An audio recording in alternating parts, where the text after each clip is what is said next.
Hey, how you doing? There you go. Can you hear me, Tay? Yeah, definitely. How you feeling? I'm doing great. How you doing today? You got a little All is well. you got some pixelation going on. Oh, okay. Let me inform you. I'm in Ghana right now, and there was recently like a major internet outage. Ooh. So yeah, but I'm gonna edit my side out. So as long as your side is good, All right. then Yeah, we'll and be okay. I think I'm good, right? You got me. All right. Beautiful. Yeah. Thank you so much for coming on the platform. It's definitely an honor, and I truly appreciate you. All of your contributions you've made. You don't work with some of the greatest entertainers on the earth. So you definitely one of their peers. You definitely was a major contributor to those projects. Thank you, man. It's my honor to be a part of this and and to share the word. All right. Now I got to ask you now, where are you originally from? My birth town was Creston, Creston, Iowa. It's a railroad town between Des Moines, Omaha, and Kansas City, right in southwest Iowa. Wow. Okay. Big shout out to Iowa. Now that's the Midwest, right? Yes, man. We got girls basketball has stepped up a notch from LSU last year, so this is good. Right. Okay. I'm from Cleveland, Ohio. Now, Ah, hey, that was yeah. a town I got discovered in by Rufus. So there you go. Wow. Let's talk about it now. How do you go from Iowa to ending up in Cleveland as a musician? Well, I was always a musician, Tay. I started out as a piano player at age 5, and I think it was a little too premature for me mathematically, and I stuck with it.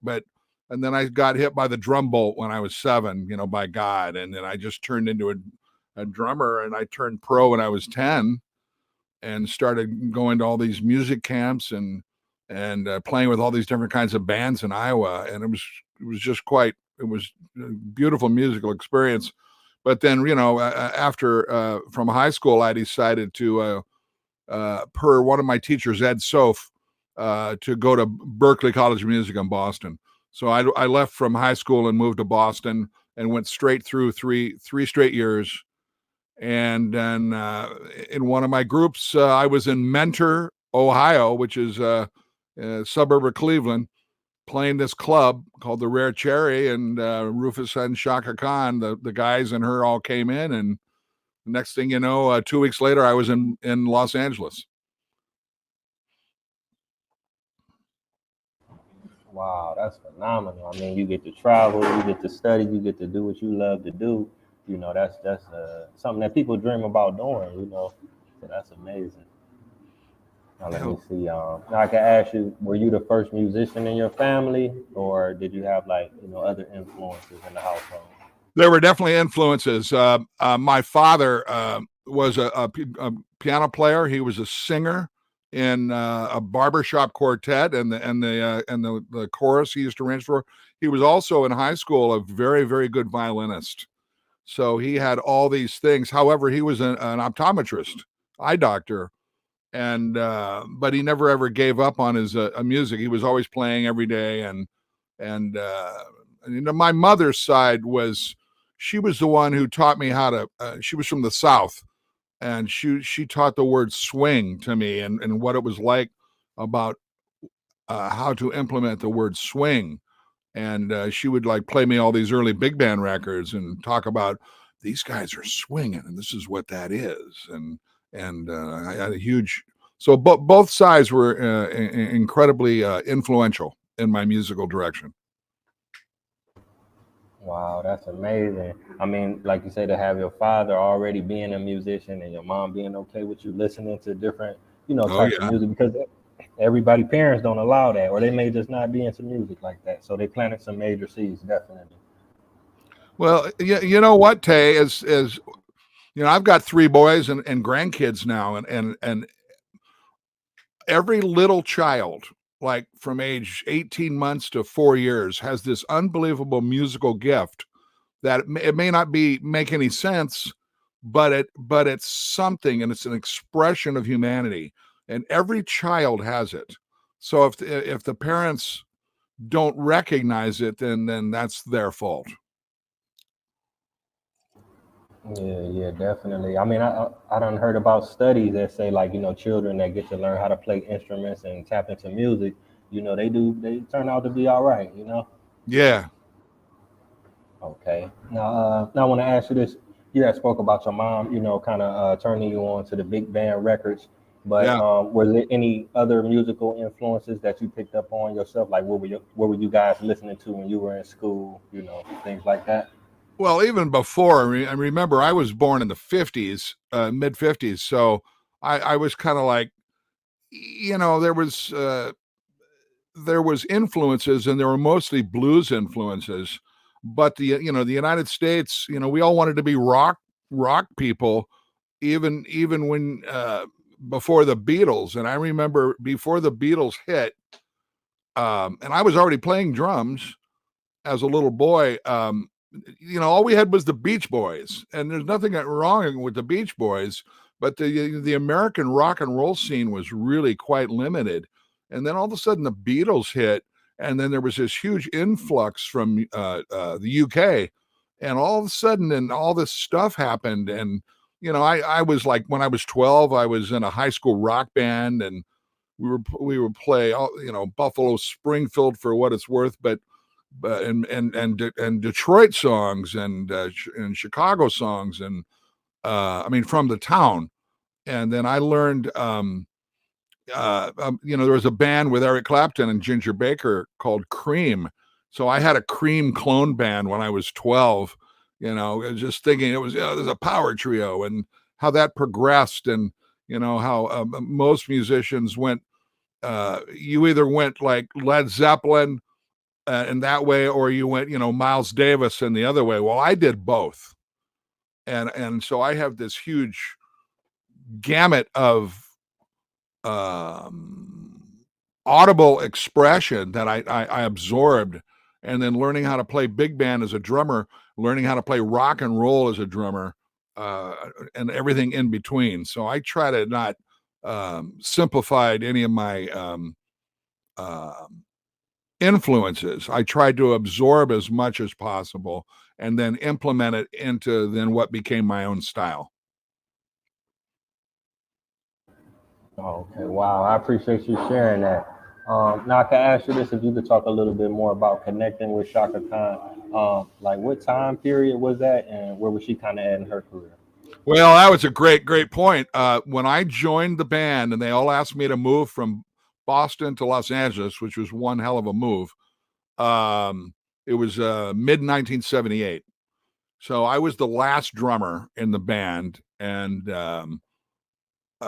it was when I first joined the band, and my first gig was in Hawaii, rough gig, but it was a gig, and they were already kind of toasty from the 78 World Tour. And I got in all fresh and, buck and, young. And I always had who didn't have a crush on Chaka Khan? And I immediately was gravitated towards her and had a nice private conversation. And she said, John, congratulations on getting in the band, but I'm leaving. I go, oh, fuck. I go, I just got in the band. She goes, I know, I'm leaving. You want to come with me? And I go, I didn't know her, and I didn't trust into the other four guys.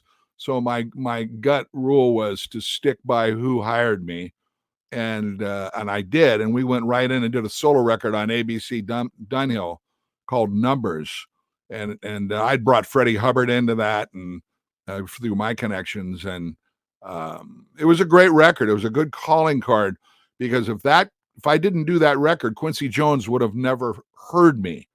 And he goes, man, I really like this guy. He's a Berkeley guy and stuff. But then our management got us back with Shaka the next year, and we did a record called Master Jam that Quincy Jones produced. And I had then become Quincy's drummer for ever. And so that was kind of how that happened. And then we got back together on Warner Brothers and did the Ain't Nobody Stomping at the Savoy live record with some studio cuts, and then where I won a Grammy for that. So that was that. And just not to say anything, but there's some rumblings going on about us. That's all I'm going to say. Okay. Wow, man, you just mentioned two iconics. You know, people, those are some of people's favorite musicians on earth. You know, Quincy Jones, Chaka Khan. To go from one to the other, I can ask you, um, was it an easy transition, or was it like a compare and contrast between the two? Well, both of those beautiful people are from Chicago, and my family was from Chicago. Even though I'm from Iowa, my dad went to college in Chicago. So all our roots are from there. So the transition between working with Rufus and Chaka Khan, and I always say it in that order, by the way, because it's the five guys and her. And she was not the original singer in Rufus. It was a girl named Paulette McWilliams. And then Chaka came in as a little 16-year-old. But I always say that then the transition that went in with Quincy producing, and then me going right into Off the Wall with Michael Jackson and doing Rock With You and all those hits, and We Are the World, it was just this escalation. It was absolutely no difficulty whatsoever. It was just family. And hey, what are we going to record today? Oh man, that's a cool tune. Let me put my vibe on there, and that's kind of how it went. Wow, okay. Because I know you mentioned earlier how you was just trying different styles of music, so I know that definitely came in handy. And also, you know, big shout out to Rufus and Paulette, you know, the guys, because a lot of times they get left out because Shaka Khan just blew up so big. That's right. Um, yeah. So I can ask you about that a little bit. You got the Grammy, you were a part of Ain't Nobody. If you could just talk about that experience, because you got a lot of musicians who never won a Grammy. Well, that's true, and interestingly enough, I've become the most recorded drummer ever. And there was a drummer named Hal Blaine who is definitely the most recorded drummer. But if you look at my greater body of work, it encompasses world, it encompasses, all of Europe and, Egypt and Israel and, all around the world, South America and China and Japan. So nevertheless, I've become the most recorded drummer, and I'm very, very blessed about that. Because of that, I've played on a whole bunch of Grammy winning songs, but like you said, to win one and hold one and one that you're in the books with, not just as a sideman, is just something incredibly special. So I'm very, very grateful for that. And we won in that record, Stomping at the Savoy. We did 3 nights in New York at the club. And we took a takeoff of the old, bebop tune, Stomping at the Savoy, and played at the rebuilt newer club. And we did that on February 12th, 13th, and 14th of 1982. And the first 2 nights sucked. They were just awful. I mean, they weren't awful. I'm sure they were great to other people, but to us, there was no magic. And all of a sudden, Valentine's Day came, and I don't know what happened, but everybody just came in with, I don't know, love bounce. And if you listen to that live record, you hear it. And you hear everything. You hear, I mean, Shaka's on fire. I'm on fire. Bobby's on fire. Tony's on fire. Kevin's on fire. Hawk's on fire. It's just ridiculous. So they voted for us and we won. And it was great.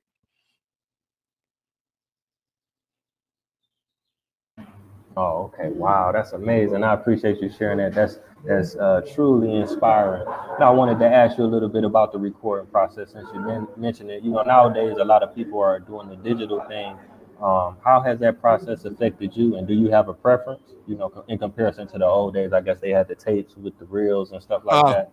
Yeah, and I was, I was one of the guinea pigs transitioning as a session player and or band member with, like, when we do Michael Jackson records and during Off the Wall, that whole record process was all analog.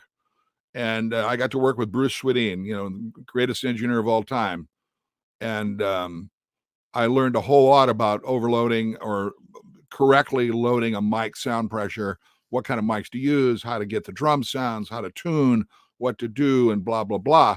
So then when we got into Bad, Quincy took me aside and he goes, JR, who, by the way, he's the one who named me JR. Thank God I got an easy nickname. And he would say, I want to make this record a little more electronic sounding, because I can know deep inside they were competing with Prince and wanting to, Prince is making a huge splash in the mid 80s. So what can you do? And so I had this, I was using Yamaha in those days, and I had a huge acoustic set, but I had it all triggering this rack, of just a whole bunch of stuff. And I'd carry a little console with me and a Mac and all this stuff triggering. But I would give, during the Bad process of all those songs, I would program it at my home studio on analog, and like the beginning of The Way You Make Me Feel, which is machine based. I did that all on an SP12 drum machine. Then I brought all those tracks in, and then had a Johnny Week on Bad and did all those overdubs, and they layered all that stuff in there. So the transition into digital was great. However, Bruce I would be slave to a 3M machine, 24 track machine with 16 track heads. And I would be chasing a digital machine, but I was an analog because Bruce liked the way my drums sounded in analog better. And they do sound better. There's more warmth and character to them. But, when you're working for an engineer and a process, you go with it. The interesting thing about that record was the songs I did, like Bad, Speed Demon, Dirty Diana, The Way You Make Me Feel, Smooth Criminal. I was playing on these giant reels of 2-inch tape, like big ones, and no fills. So I'm playing the same groove over and over again for up to 8 minutes per song, which is really hard to do. And so I learned about that. Now, I can tie this in, if you want, to the Daft Punk album we did 10 years ago. And what we did was Mick Gazowski was engineering, and the boys in France wanted to have everything done digitally and simultaneously done in analog wise. So we were running multiple machines all at the same time, so they could put out vinyl in analog, and that's an incredibly complex, expensive process, is all I'm going to say.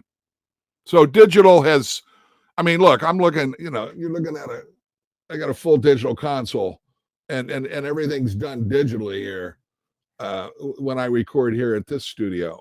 So hold on one sec. Camera malfunction. And there we go, kind of. And so, but everything has to be digital today, but it doesn't have to be. People can record on their iPhones, and you get what you get. Let's just put it that way. Okay. Wow. I appreciate you taking the time to break that down, because a lot of times as fans, we take for granted the process and the work that goes into making that 5-minute record, which changed our lives and created all of these memories. It's so much going on behind the scenes. So that's very interesting. I appreciate that. Yeah. Okay. Now I wanted to go back a little bit. Now, when did you first meet Michael Jackson? Because it seemed like he was singing since he was a kid all the way, up until he was an adult. So did you meet him before the production of Bad, or did you kind of come in? Oh no, I met him before Off the Wall. So I met him in late, probably early, like 1979, right in the beginning of 79. And because Quincy was producing Rufus and Chaka Khan first, and then we went literally right into Off the Wall, that album, and did all those songs. Did 9 songs for Off the Wall. And it was interesting. I was the common denominator as the drummer, and Quincy would have all these guitar players around me, or like on Rock With You with my famous intro fill, he had my band, Rufus, Hawk and Bobby, and then David Williams was part of that rhythm section. So he would cast me in the center and then put musicians around me. Like on Don't Stop Till You Get Enough was Greg Fillinganes and I only that cut that. And he cut that with a Rhodes and a mini Moog and me on drums, and then we overdubbed guitar players. So I was very, very fortunate to be the common denominator. So I met Michael. I always call him Mike. I met him right in the beginning of that process. And he was just a young kid, you know, he was like barely 18 and good looking kid and very shy and incredibly gifted. And musically, I mean, I doubt he knew how to write the notes out on chart paper, but he knew what the hell he was doing. And I mean, I've got a million stories about Michael, and I worked with him through the entire transformation of him into this other entity, you know, through the 90s, and it was an interesting experience. Let's put it that way.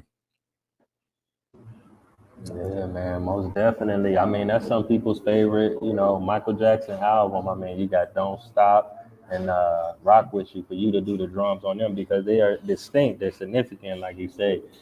That's just truly amazing. Now, how do it feel listening to records like that now and knowing that the whole world is, you know, those some of their favorite records and you was a part of it? That's a good question, and I always said, like, songs like Rock With You, especially, you'll be able to hear that after music is not music anymore. That'll be playing for the next 300 years. And you know, it'll be like our parents listened to big band music and they thought it would never end, but it did kind of. Now it's its own little niche, but songs like Rock With You are great. And the interesting thing about it is that Bruce Swedeen's ears, the engineer's ears, it sounds as viable as any modern sounding record. You know, the thing about digital is you can pump up these levels almost a little bit higher, but you remember they were making vinyl, and vinyl with the grooves and the low end and the mid ranges could cause the diamond stylus to jump. So there was a certain point where you couldn't get it that loud. When we listen to Off the Wall album, that thing competes with anything today. And it was all analog. So it was very interesting. And a lot of people need to put that in their top 10. And in my opinion, it is of greatest records of all time. Yeah, definitely. And you mentioned that because I went back and to listen to some of the records, and I mean, sonically, it sounds so crispy and on point. Because you listen to other old records, you could kind of tell, like, oh, this sounds like an older record, but it sounds like the production is so sharp and crispy. So yeah, that's definitely true. Right. Now I wanted to ask you about Thriller because, to my understanding, that album has sold more records than any other album on Earth. You know, going from Off the Wall to, I believe, Thriller. What was that transition like? You know, in terms of Michael Jackson's status and the production and your part. Well, here's my part: is I may be listed on Thriller, but in reality, I was not. I was booked for Thriller. I ended up joining the day the Eagles broke up with Glenn Frey and Don Henley. I ended up joining with Glenn Frey and went on the road to play some rock and roll for a year. And Hawk from Rufus went with me. And so a lot of people think that I'm on Thriller, and quite frankly, there could be my samples on there. But I'm going to just keep it as honest as possible. The transition, though, took a second, and I was booked for 2 weeks. But in my opinion, they were using theatrics on Thriller with directors and videos like mini movies, and they were selling it visually. Whereas to me, musically, it doesn't hold a candle to Off the Wall. Now, the direction from Thriller to We Are the World, I came and did all that, and then from there we transitioned into Bad. Okay. I appreciate you sharing that because sometimes stuff be on Wikipedia or the internet and they may get it wrong. So I can ask you maybe more about that when you got back to working with Michael Jackson and going into the bad and the We Are the World. You know, how much of a difference did you feel in comparison to doing Off the Wall? Even though the music was strong and crispy, it was just like a bigger level of celebrity, maybe a bigger budget, maybe different people were involved. Yeah, the budgets definitely were increasing from Thriller because Thriller, I mean, we set the bar with Off the Wall, then got into Thriller, and they had all this huge attention, and so he ended up getting unlimited budgets. So then when we got in and started doing, I mean, I did another song with him. I did I used to work with Jermaine, and we did "Tell Me I'm Not Dreaming," and it was so funky. And but Jermaine never really quite hit, even though I worked with Jermaine with Whitney and played on 7 of her hits with uh, 3 different producers with Whitney. But that led us into then going into We Are the World. And the We Are the World thing was a total donation for us, for famine of Africa. And it was myself, Greg Fillinganes, and Lewis Johnson. And there's a documentary out now, which I actually did a rebuttal about because they left our names off that documentary. So you can see my Instagram or TikTok post about that. And if people, I encourage them to respond and forward that. However, in Wikipedia, we're listed. There was a Jane Fonda special that we're shot and listed in names and stuff. But when they did the new documentary, I was a little distraught how they left all the musicians out. And a lot of people think that, oh, it's just because they're singers, they're special. But we're the ones that build the foundation of the house that they sang on top of. So let's not forget about that. But then going into that and then going into bad, and like I said, they were trying to compete with what was happening in the mid 80s and 86, and with these sonics and little trick things with machines. And but Quincy still didn't want to give up his acoustic vibe. He was always the king of the big band, and with Count Basie and that sort of thing. So he wanted to keep his acoustic instruments still involved and making things successful. Oh, okay. Wow. I truly appreciate that. Now let me see. We're about 27 minutes in, so I wanted to kind of ask you, what are you working on right now? Are you still recording music? Are you still touring? I'm doing everything. I just recorded a track 2 days ago for somebody here. I've got a beautiful studio here. I basically overtook half of my house. So I'm always doing that. I'm still on the road touring now with David Foster and his wife, Catherine McPhee. And we've got got a private gig for the Las Vegas Raiders coming up in 2 weeks. And then I go back out on the road during the Midwest and East Coast with David for 3 weeks. We've got a Asian tour coming up with David. And then I've got my jazz trio SRT with Sinowick, Robinson, and Town. It's like a power organ trio, and we're playing Omaha Jazz and Wine Festival in July, and we're playing Kumbaya Santa Cruz, California Jazz Festival in early August. And I'm working on I have a book that will be out by then. It's called King of the Groove, John J.R. Robinson story. And right now we're just getting the publishing squared away. That book you can pre-order or send. The form will be on my website, which is johnjrrobinson.com. You're going to love this book. So that'll be coming out. I'm going to be touring on my own for the J.R. Robinson experience, which will be a lot of these great hit records we'll be doing live. And then a special surprise will be reuniting this year and next year. That's all I can say on that one. Okay. Wow. Thank you so much. Now, for the viewers who do want to keep up with you with the events, the dates, the tours, and the book, would the website be the only place they can go? Are you on social media or any I'm other on I'm on platform? I'm on Facebook. I'm on Instagram, John Robinson 73. I'm on TikTok. I have no idea what the name of that is, but they can find me. Facebook's John Robinson or John J.R. Robinson. And but the website is now been revamped, up and running, so you can get a hold of me directly there. I have merchandise. The tours are logged up, and we're now implementing a new book page. So I encourage people to get a hold of me, and I will respond. Okay, cool. Thank you so much for coming on the platform. It's Yeah, definitely been an honor to interview one of the world's greatest drummers.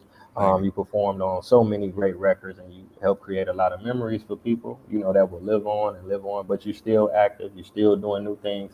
So that's very encouraging and very inspiring. I want to thank the viewers for tuning in. It's been a phenomenal episode of Taye Speaks. So until next time, peace. All right, Ty. Thanks, brother.